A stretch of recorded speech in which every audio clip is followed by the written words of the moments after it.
ಗಂಗಾವತಿ ತಾಲೂಕಿನ ಸಿದ್ದಿಕೇರಿ ರಸ್ತೆ ಮೂಲಕ ಮತ್ತು ದಾಸಾಳ್ ಬಿರ್ಜದ ಎಡದಂಡೆಯ ಕಾಲುವೆ ಮೇಲೆ ಅಕ್ರಮವಾಗಿ ಫಿಲ್ಟರ್ ಮರಳ ದಂಧೆಯ ಅತಿ ಹೆಚ್ಚು ವಾಹನಗಳ ಓಡಾಟ ಸಂಚಾರದಿಂದಾಗಿ ಎಡದಂಡೆ ಕಾಲುವೆಗೆ ಧಕ್ಕೆ ಉಂಟಾಗುವ ನಿಟ್ಟಿನಲ್ಲಿ ಮುಂಬರುವ ದಿನಗಳಲ್ಲಿ ಈ ಒಂದು ಕಾಲುವೆ ಯಾವ ಸಂದರ್ಭದಲ್ಲಿ ಎಲ್ಲಿ ಭಂಗ ಹೊಡೆದು ನೂರಾರು ಎಕರೆ ಮತ್ತು ಊರುಗಳು ಮುಳುಗುಡುವಲ್ಲಿ ಯಾವುದೇ ರೀತಿಯ ಸಂಶಯ ಇಲ್ಲ ಎಂದು ಗಂಗಾವತಿ ತಾಲೂಕಿನ ಬಸಪಟ್ಟಣ, ಸಿದ್ದಿಕೇರಿ ಹಾಗೂ ಗಂಗಾವತಿ ನಗರದ ಪ್ರಮುಖ ಪ್ರಗತಿ ಕೂಡಲೇ ಅಕ್ರಮವಾಗಿ ಫಿಲ್ಟರ್ ಮರಳ ದಂಧೆ ಮಾಡುವ ವಾಹನಗಳನ್ನು ನಿಲ್ಲಿಸಿ ಪರ್ಯಾಯವಾಗಿ ರಸ್ತೆ ಮಾಡಿಸುವ ಮೂಲಕ ಈ ಒಂದು ಕಾಲುವೆ ಮೇಲೆ ಮಾಡುವ ಬಲವಾಗಿ ಆರೋಪಿಸಿದ್ದಾರೆ.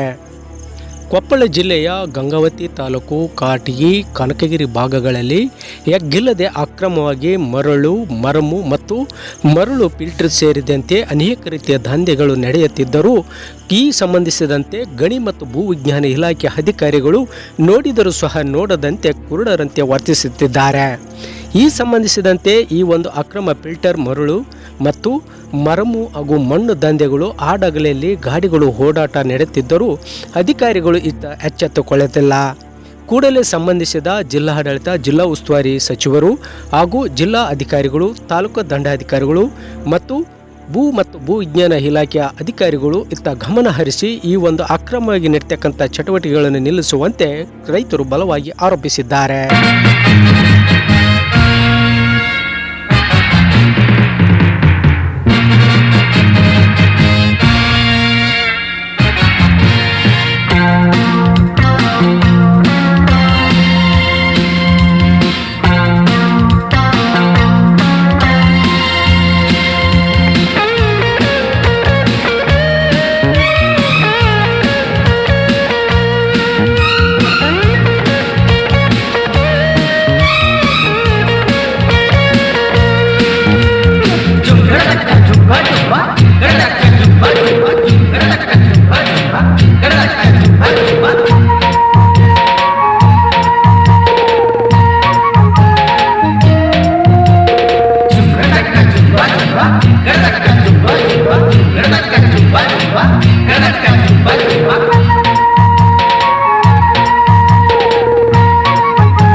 ಇವತ್ತು ನಮ್ಮ ಗಣೇಗೌಡರು ತಾವು ತುಂಬ ಧನ್ಯವಾದಗಳನ್ನು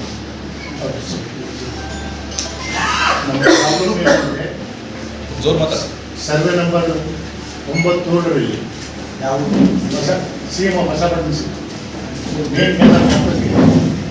ಉದ್ದದ ನೀರು ಕೆಳಗೆ ಹೋಗೋದಕ್ಕೆ ಮೋರಿ ಮಾಡಿದ್ದಾರೆ. ಅದ್ರ ಮೇಲೆ ಹ್ಯಾವಿ ರೋಡ್ 50-60 ಟನ್ ಮುಸ್ಲಿಮ್ದಾಗಿ ಅದೆಲ್ಲ ಸೇಫ್ ಆಗ್ತದೆ, ಬಾಯಿ ಹೋಗ್ಬೇಕಾದ್ರೆ ಅದು ನಮ್ಮ ಬಿ ಕೃಷ್ಣಪ್ಪ ಅಣ್ಣವರು ಅಲ್ಲ, ಅದ್ರ ತೆಳಗೆ ಎಲ್ಲ ನಮ್ಮ ವಾಹನಗಳು ಅದೇನಾದ್ರೆ ಹೊಡೆದು ಡ್ಯಾಮೇಜ್ ಆಗಿದೆ, ಅದು ಗದಿಗಳು ಎಲ್ಲ ಕಿತ್ಕೊಂಡು ಹೋಗ್ತದೆ, ಏನೇನು ಉಳಿಯೋದಿಲ್ಲ. ಈಗ 19ನೇ ಗೇಟ್ ಮುರಿದು ರೈತರೆಲ್ಲ ಸಫರ್ ಆಗ್ತೀವಿ. ಈಗ ಅಲ್ಲೇನಾದ್ರೆ ಕೆನಾಲ್ ಹೊಡಿತು ಅಂದರೆ ಮತ್ತೆ ರೈತರು ನಾವು ಸಫರ್ ಆಗ್ತೀವಿ. ಏನು ಹೊಡೆದ್ರೆ ಯಾರು ಹೊಡೆಯಕ್ಕೆ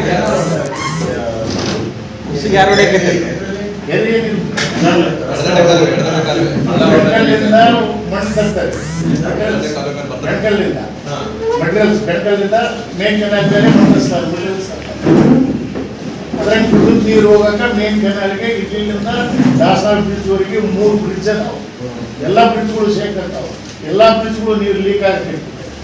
ಅದೇನೋ ಡ್ಯಾಮೇಜ್ ಆಗಿ ಕೊಡ್ತಾರೆ ರೈತರ ಸವಾಲು.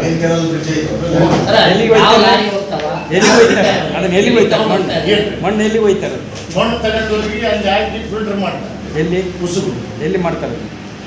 ಕಲ್ಲಪ್ಪ ಕ್ಯಾಂಪ್, ಸಣ್ಣ ಬಸವೇಶ್ವರ ಗುಡಿ ಹಿಂದ್ಗಡೆ ಅಲ್ಲಿ ತಮ್ಮ ಹೊಲದಾಗ. ಯಾರು ಮಾಡೋರು? ಮಳೆಕೇರಿ ಮಂಜುನಾಥ ಮತ್ತು ಸಣ್ಣ ಮುಖಪ್ಪ ಇಬ್ಬರು ಅಣ್ಣ ತಮ್ಮ. ಈಗ ನಿಮ್ಮ ಆಕ್ಷೇಪ ಇರ್ತಕ್ಕಂಥದ್ದು ಫಿಲ್ಟರ್ ಮಾಡೋದು ಅಥವಾ ರಸ್ತೆ ಅದಾದ್ಮೇಲೆ ಡೇಂಜರ್ ಆಗ್ಬಾರ್ದು. ಆಮೇಲೆ ರಸ್ತೆ ಮೇಲೆ ಎಷ್ಟು ದಿನ ಆಯ್ತು ಸರ್ ಇವ್ರು ಚಲೋ ಮಾಡಿ ಈಗ ಚಲೋ ಮಾಡಿ ಅವಾಗ ಯಾವಾಗೋ ಒಂದ್ಸಲ ಒಂದು ಟ್ರಿಪ್ ಹೋಗ್ತಿತ್ತು. ಈಗ ದೂರ ನಾವು ಸುಮ್ಮನೆ ಇದ್ವಿ. ಈಗ 3 ಗಾಡಿ ತಗೊಂಡು ಪುರುಸತ್ತಿಂದ ಅವರು ರಾತ್ರಿ ಹೊಡೆಯಾಗಿತ್ತಿದ್ರು. ನಾವು ಅಬ್ಜೆಕ್ಷನ್ ಮಾಡ್ತೀವಿ, ಹೇಳ್ಬೇಡಪ್ಪ, ಹೊಡಿಬೇಡ, ಇಲ್ಲಿ ರೈತರಿಗೆ ತೊಂದರೆ ಆಗ್ತದೆ, ದಾರಿ ಕೆಟ್ಟು ಹೋಗ್ತಾವ, ನಾವು ಹೊಡೆಯೋದು ಹೆಂಗ ಅಂತ. ಆಮೇಲೆ ಅಗಲೇ ತೊಡೋದು ಬಿಟ್ಬಿಟ್ರಿ, ಬರೀ ರಾತ್ರಿ ಹೊಡಿತಾರೆ ಫುಲ್ಲು. ಮೇನ್ ಕೆನಾಲ್ ಮೇಲೆ ಆ ಕಡೆಯಿಂದ ಮಣ್ಣು ತರೋದು, ಫಿಲ್ಟರ್ ಮಾಡೋದು, ಬೆಳಬರ್ತಾನೆ ಈ ಕಡೆಯಿಂದ ಇಲ್ಲ. ಈಗ ಕಂಪ್ಲೇಂಟ್ ಮಾಡ್ಬೋದಲ್ಲ ಕಾಲೇಜ್ ಸೆಕ್ಷನ್ ಅವರಿಗೆ? ಉದ್ಯೋಗ ಮಾಡೋರಿಗೆ ನಾವು ಅಡ್ಡಿ ಇಲ್ಲ, ನಾವು ಅವ್ರವ್ರ ಚಿಕ್ಕಲಾದು. ಈಗ ನಮ್ಮ ಅಭಿಪ್ರಾಯ ಏನಂದರೆ ರಸ್ತೆ ಉಳಿಬೇಕು, ಕಾಲೇ ಉಳಿಬೇಕು ಮತ್ತು ರೈತರು ಉಳಿಬೇಕು. ರೈತರು ಉಳಿದ್ರೆ, ಕಾಲೇ ಉಳಿದ್ರೆ ನಾವು ರೈತರು ಉಳಿತೀವಿ. ಈಗ ಏನಂದ್ರೆ ಯಾರು ತರ್ತಾರೆ ಯಾರು ಬಿಡ್ತಾರೆ ಅನ್ನೋದಕ್ಕಿಂತಲೂ ನಮಗೆ ಟ್ರ್ಯಾಕ್ಟ್ರ್ ಬಂದ್ರೆ ನಾವು ಅಲ್ಲಿ ಸಣ್ಣ ಒಂದು ದಾರಿ ಐತಿ ನಮ್ಮದು, ಅಲ್ಲಿ ಅವರು ಮಿನಿಮಮ್ ಅಂದ್ರೆ ಟ್ರ್ಯಾಕ್ಟರ್ 50-60 ಕಿಲೋಮೀಟರ್ ಸ್ಪೀಡ್ ಇರ್ತಾವೆ.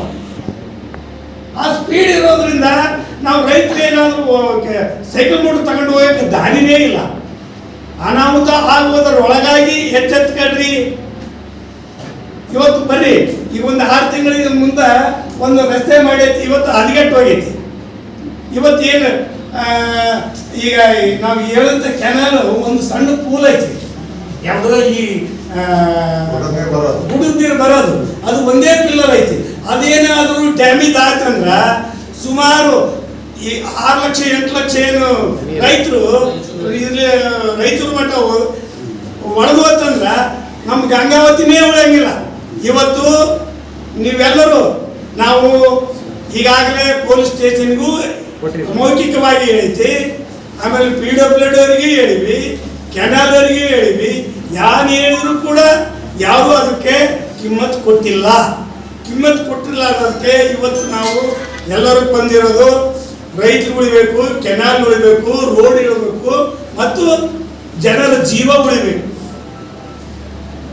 ಜನರ ಜೀವ ಉಳಿಯುವಂತ ಪರಿಸ್ಥಿತಿ ಐತೆ ಅಲ್ಲಿ. ಅದೇನಾದ್ರೂ ಹೊಡಿತಂದ್ರ ಗಂಗಾವತಿ ಉಳಿಯಂಗಿಲ್ಲ. ಅಷ್ಟೇ.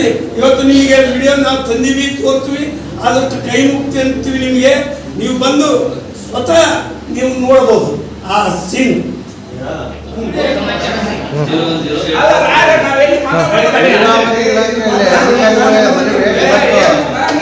ಏನು ಮಾಂಡಕೋಶದಿಂದ ಕಲ್ಲಕ್ಕೆಂಪು ರಸ್ತೆ ಸುಮಾರು ವರ್ಷಗಳಿಂದ ಬ್ರಿಡ್ಜು ಶೀಘ್ರಗೊಂಡಿದೆ.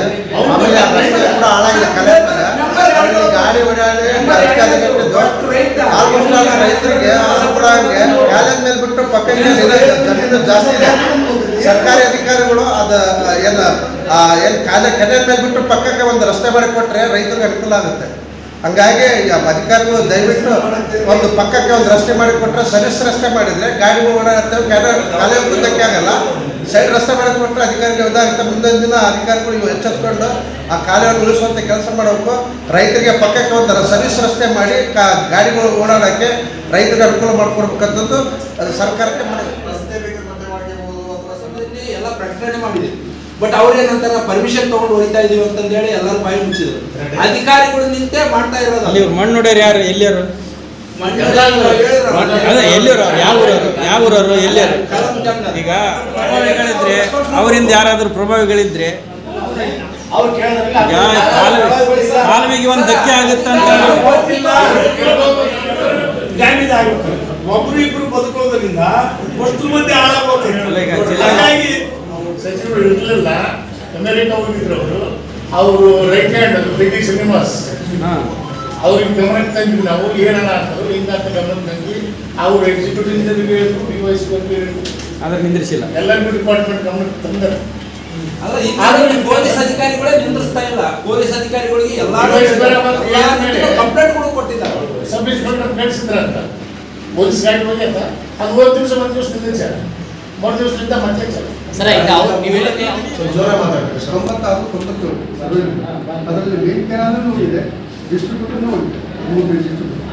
ಯಾಕಂತಂದರೆ ಮೇನ್ ಕೆನಾಲ್ ಇರೋದು ನಮ್ಮದಲ್ಲಿ 20-25 ಮೇನ್ ಕೆನಾಲ್ ಡಿಸ್ಟ್ರಿಬ್ಯೂಟರ್ ಸಹಿತ ಹೋಗಿದೆ. ಅದು ಏನಾಗಿದೆ ಅಂತಂದ್ರೆ ದುಡ್ಡು ನೀರು ಬರಲಿಕ್ಕೆ ಕಡಿಮೆ ಇದು ಮಾಡಿದ್ದಾರೆ. ಅದೆಲ್ಲ ಕ್ರಾಕ್ ಆಗಿ ಎಲ್ಲರಿಗೂ ಕೂಡ ಇದಾಗಿದೆ. ಅದನ್ನ ನಾವು ಒಂದ್ಸಲ ಡಿಸ್ಟ್ರಿಬ್ಯೂಟರ್ ಹತ್ರನೂ ಹೇಳಿದ್ವಿ, ಹಿಂಗೆಲ್ಲ ಹೊರತು ಸಹಿತ ಒಂದ್ಸಲ ಸಹಿತವಾಗಿ ಇದ್ದಾಗ ಆ ಡಿಸ್ಟ್ರಿಬ್ಯೂಟರ್ ನೀರು ನಿರ್ಮಾಣ ಮಾಡಿಸಿದ್ರು. ಸಪೋಸ್ ಹಿಂಗೆಲ್ಲ ಮಾಡಿದ್ರೆ ಕಾನೂನು ನೋಡೋದಕ್ಕೆ ರೈತರೆಲ್ಲ ಸಫಲಾಗ್ತಾರೆ. ಆ ಕಾರಣ ಸ್ವಲ್ಪ ಅದಕ್ಕೆ ಇದು ಮಾಡಬಾರ್ದು ಅಂತ ಹೇಳಿದ್ರೆ ಏನು ಮಾಡ್ತೀವಿ ಅಂತ ರಫ್ತು ಇದು ಮಾಡಿದ್ರು. ಅದಕ್ಕೆ ನಾವು ಏನಪ್ಪ ಅಂತಂದ್ರೆ ಎಲ್ಲ ರೈತರೆಲ್ಲ ಸೇರಿಬಿಟ್ಟು ಸಪೋಸ್ ಇವಾಗ ಏನಂದ್ರೆ ಒಬ್ಬರು ಇಬ್ಬರು ಬದುಕೋದ್ರ ಸಲುವಾಗಿ ಇಡೀ Raichur complete district complete Koppal, Raichur, Ballari ಎಲ್ಲ ಸಹಿತ ನೀರು ಕೆನಾಲ್ ಹೊಡೆದ್ಬಿಟ್ರೆ ಎಲ್ಲದೂ ಇಲ್ಲ. ಆಮೇಲೆ ರಾತ್ರಿ ಟೈಮಿಗೆ ಏನಾದ್ರು ನೋಡೋದು ಸಹಿತ ಗಂಗಾವತಿ ಸಹಿತ ನೀರು ಹೊಕ್ಕೊಂಡು ಎಲ್ಲ ಪ್ರಾಣ ಅನಾಹುತ ಪರಿಸ್ಥಿತಿ. ಅದಕ್ಕೆ ನಾವು ಹೇಳೋದೇನಪ್ಪ ಅಂದರೆ ಮೌಖಿಕವಾಗಿ ಹೇಳಿದ್ವಿ. ಆಮೇಲೆ ತಮಗೆ ಪ್ರಶ್ನೆ ಕರೆದು ಧನ್ಯವಾದಗಳು ತಮಗೆ. ಆಮೇಲೆ ಮುಂದೆ ಏನಾದ್ರು ಇದಾಗಲಿಲ್ಲ ಅಂದ್ರೆ ರೈತರ ನಿರ್ವಾಹ ಸ್ಟ್ರೈಕ್ ಕಾರಣ ಏನಂತಂದ್ರೆ ಇವತ್ತು ಇಡೀ